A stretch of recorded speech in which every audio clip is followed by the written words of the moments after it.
you're here with Olivia.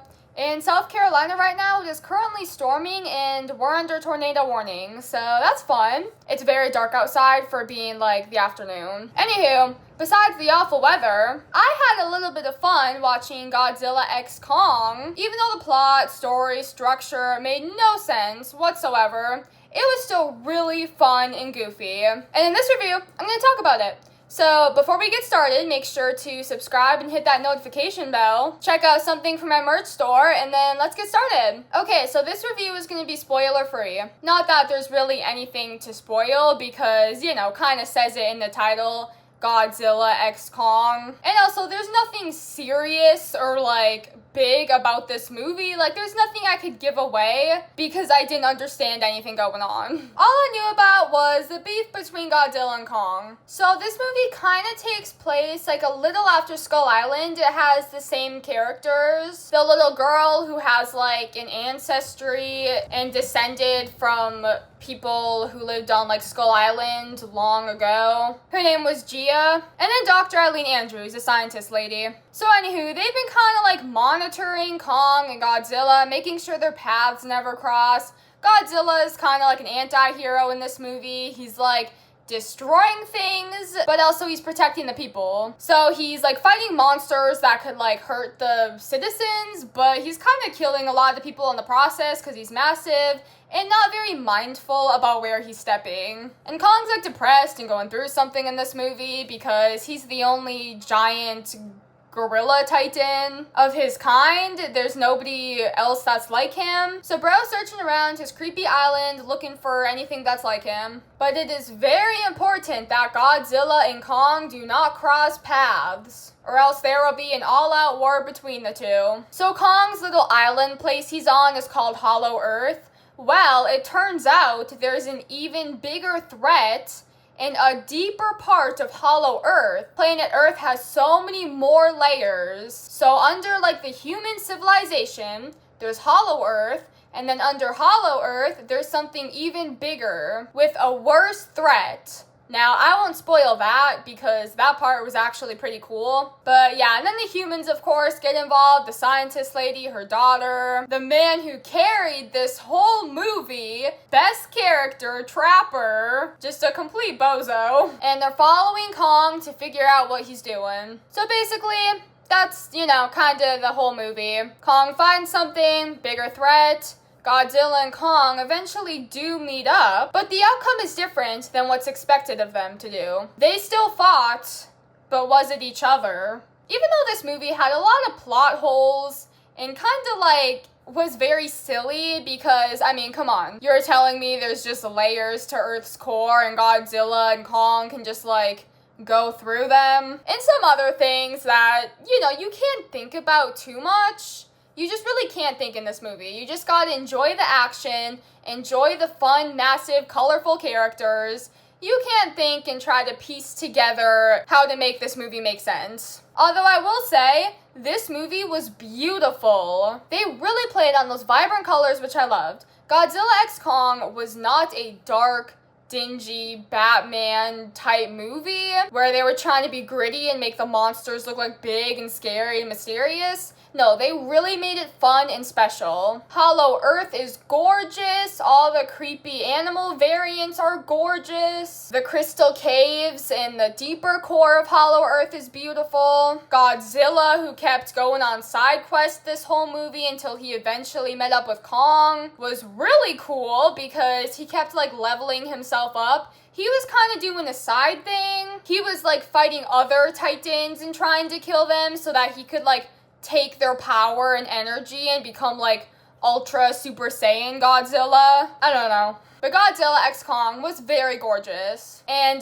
none of the actors got on my nerves. Usually in every movie, there's one person who I do not like because their acting is dull, they're bland, they don't really add anything. Well, in this movie, there was nobody, because everybody kind of played their part and did it well. The main scientist lady, Eileen or whatever, Eileen, she's mid.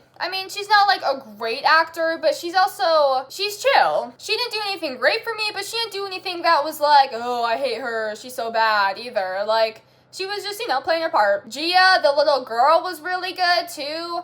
a lot of times when kids are in like adult movies, this is an adult movie, I mean like movies that aren't like cartoons, they kind of get on my nerves because their acting is always over the top, or they're kind of like messing something up for the like storyline, or they're just not great. But Gia in this movie was fine. All the humans were good because they weren't in it like that much. This movie mostly focused on Hollow Earth, what Godzilla and Kong were doing, and the humans were kind of just like the side characters watching everything unfold. Like, they still did take part in like major things of the movie. They were still around when like big stuff was happening, but they really had our sole focus beyond what the Titans were doing. Now, I loved Godzilla X Kong because it was different than what I expected it to be.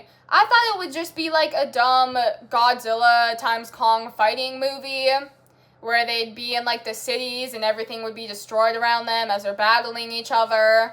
And there would be like no deeper plot to anything. They'd just be fighting for like territory or something. And I'm really glad the movie wasn't like that, because there already is a lot of different variants out there with Godzilla and Kong fighting each other. So I thought it was just like another ripoff kind of that.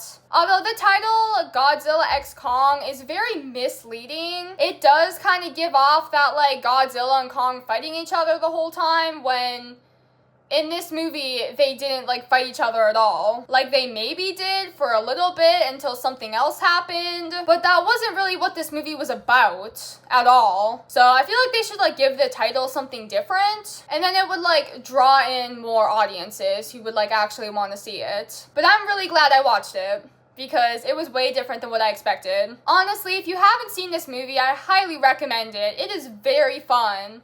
Now, I haven't really seen any other Godzilla movies just because, like, they're not great, sadly, even though Godzilla is a really cool concept and creature. Some of them can be, like, really stupid. But I did see Kong Skull Island, and I really liked that one. I know the Kong movies are a little better than the Godzilla movies, even though Godzilla is a cooler Titan than Kong. If you're gonna watch this movie, I honestly recommend watching Kong Skull Island first, just to kind of give you a refresher, because they do make a lot of Kong Skull Island references in this movie. And there was another Kong movie that they made a lot of references to, the one with Gia in it. I think it's Godzilla vs. Kong. So Kong Skull Island, Godzilla vs. Kong, then this one, Godzilla X Kong, The New Empire. But yeah, there's really not much else I can say about this movie, just because this movie was so, like, basic. There's nothing crazy to it. I mean, it's just a basic, fun monster movie.